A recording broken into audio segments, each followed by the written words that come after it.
पंचतंत्र की अनमोल कहानियाँ।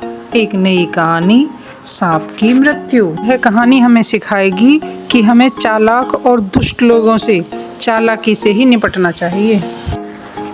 एक वृक्ष के ऊपर एक कौआ घोंसला बनाकर अपनी पत्नी के साथ बड़े सुख से रहता था। दोनों में बहुत प्रेम था, इसलिए दोनों बड़े सुख के साथ रहते थे। दोनों रोज खाने की खोज के साथ उड़ते और शाम को खा पीकर वापस अपने घोंसले में लौटते। कुछ दिनों बाद कहीं से एक काला सांप उनके पेड़ के नीचे खकोड़ में रहने लगा। सांप ने वहीं अपना बसेरा बना लिया। कौवी सांप को देखकर डर गई। उसने कौवे से कहा, सांप बड़े ही दुष्ट स्वभाव के होते हैं, न जाने ये कहाँ से आ गया। नमस्कार दोस्तों, यदि पंचतंत्र की ये कहानी आपको पसंद आ रही है तो हमारे चैनल को लाइक करें, अपने दोस्तों के साथ शेयर करें और चैनल को सब्सक्राइब कर बेल आइकन को प्रेस करें। इससे हमें और कहानियाँ बनाने का मोटिवेशन मिलेगा। कौवे ने कौवी को सांत्वना देते हुए कहा, घबराओ मत, ईश्वर हमारी रक्षा करेंगे। कुछ दिनों पश्चात कौवी ने अंडे दिए। अंडे से बच्चे भी बाहर आ गए। बच्चे धीरे धीरे बड़े हुए, उछलने कूदने लगे। कौवा और कौवी दोनों बच्चों से बहुत प्यार दुलार करते। एक दिन बच्चों को घोंसले में छोड़कर दोनों ही भोजन की खोज में चले गए। सन्नाटा देखकर सांप बिल से बाहर निकला और धीरे धीरे पेड़ पर चढ़ा। उसने कौवे के घोंसले के पास जाकर उसके बच्चों को खा लिया और चुपके से वृक्ष से नीचे उतर आया और फिर अपने बिल में चला गया। कौवा कौवी जब दोनों शाम को वापस अपने घोंसले में लौटे तो अपने बच्चों को ना देखकर बड़े दुखी हुए। उन्होंने आसपास की चिड़ियों से अपने बच्चों के विषय में पूछा, पर कोई कुछ नहीं बता पाया। कौवा कौवी करते तो क्या, बेचारे रो धोकर शांत हो गए। कुछ दिनों पश्चात कौवी ने फिर से अंडे दिए। अंडे से बच्चे भी निकल आए। बच्चे कुछ बड़े हुए, उछलने कूदने लगे। कौवा और कौवी ने अब आपस में सलाह की कि हम में से एक बच्चों के पास रहेगा। हम अब की बार अपने बच्चों को अकेला नहीं छोड़ेंगे। अपने बच्चों की सुरक्षा के लिए हम में से एक घोंसले में रहना अनिवार्य है। एक दिन कौवा भोजन की खोज में चला गया। कौवी अपने बच्चों के साथ घोंसले में थी और अपने बच्चों को प्यार दुलार कर रही थी। चारों तरफ सुनसान माहौल था।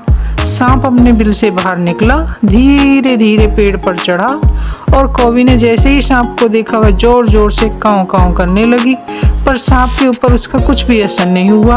वह पेड़ पर चढ़ता गया और घोंसले के पास जा पहुंचा।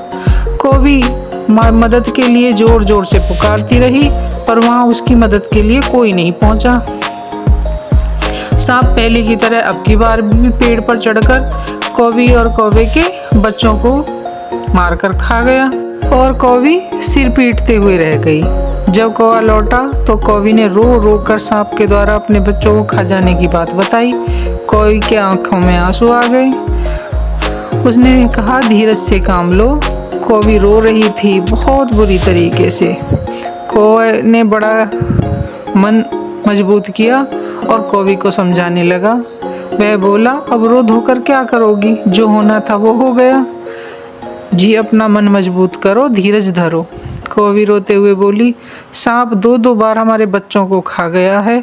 अब मैं इस वृक्ष पर नहीं रहूंगी, चलो हम किसी दूसरे वृक्ष पर चलते हैं। कौवा बोला, इस पेड़ पर हमारे पूर्वज रह चुके हैं, इसे छोड़ना ठीक नहीं है। धीरज धरो, इस पेड़ पर रहो, मैं सांप को मारने का कोई उपाय करूंगा। लेकिन कौवे के बहुत समझाने पर भी कौवी बार बार यही रट लगाई रही कि नहीं, हमें किसी दूसरे पेड़ पर रहना है। आखिर कौवे ने कहा, तुम मेरी बात तो नहीं मान रही हो, तो आस पड़ोस की चिड़ियों से पूछो। कौवे और कौवी ने जब आस पड़ोस की चिड़ियों से पूछा और सलाह ली तो उन्होंने भी कहा, तुम दोनों को यही पेड़ पर रहना चाहिए, हम सभी मिलकर सांप का मुकाबला करेंगे। इतना सुनने के बाद भी कौवी का मन शांत नहीं हुआ। आखिर कौवा बोला, तुम्हें इस तरह तो शांति नहीं मिलेगी, तो चलो लोमड़ी मौसी के पास चलें, वह सबसे बुद्धिमान है। वह जो कुछ भी कहे उसी के अनुसार तुम दोनों काम करेंगे। कौवी लोमड़ी के पास जाने के लिए राजी हो गई। कौवी को लेकर कौवा लोमड़ी के पास गया। उसने लोमड़ी को सांप के द्वारा अपने बच्चों को खा जाने की बात सुनाकर कहा, हम दोनों को क्या करना चाहिए? हम उसी पेड़ पर रहें या उस पेड़ को छोड़ दें? तब कुछ सोचकर लोमड़ी ने कौवे से कहा कि तुम्हें कहीं जाने की जरूरत नहीं है, तुम अपने ही पेड़ पर रहो।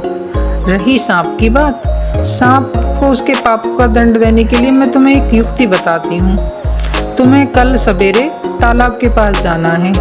तालाब में रोज राजकुमारी नहाने के लिए आती है और नहाने से पहले अपने जेवर कपड़े उतार कर बाहर रख देती है। राजकुमारी जैसे ही तालाब में घुसे, तुम्हें वहाँ से राजकुमारी की एक मोती की माला ले लेनी है। तुम दोनों इतना जोर जोर से शोर मचाना कि नौकरों का ध्यान तुम दोनों की ओर खिंच जाए और वे मोती की माला के लिए तुम्हारा पीछा करें। तुम दोनों मोती की माला लेकर पेड़ की ओर लौट जाओ और उस माला को सांप के बिल में डालकर अपने घोंसले में बैठ जाओ। फिर देखो क्या होता है। कौवा और कौवी ने लोमड़ी की बात मान ली। दोनों ने दूसरे दिन वही काम किया जो लोमड़ी ने कहा था। दोनों काँव काँव करते हुए मोती की माला चोंच में उठाकर भाग चले।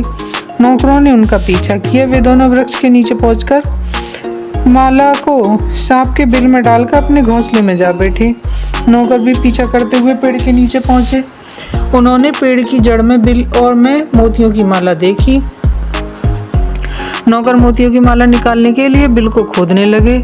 सांप बिल के भीतर बैठा हुआ था। वह छेड़छाड़ को सहन नहीं कर सका, फुफकार मारता हुआ बाहर निकल पड़ा। नौकर पहले तो डर कर भाग खड़े हुए, फिर सबने मिलकर सांप का सामना किया।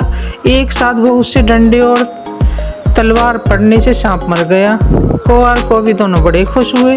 उन्होंने लोमड़ी के पास जाकर उसे धन्यवाद दिया। लोमड़ी ने कहा, किसी भी दुष्ट से डरकर भागना नहीं चाहिए, बल्कि दुष्ट को दुष्टता से ही जीतने का प्रयत्न करना चाहिए। इस कहानी से हमें यही शिक्षा मिलती है कि हमें बुरे आदमियों के पड़ोस में भी नहीं रहना चाहिए। बुरे आदमी को सज्जनता से नहीं, छल से ही जीतने का प्रयत्न करना चाहिए। विपत्ति में धीरज नहीं छोड़ना चाहिए।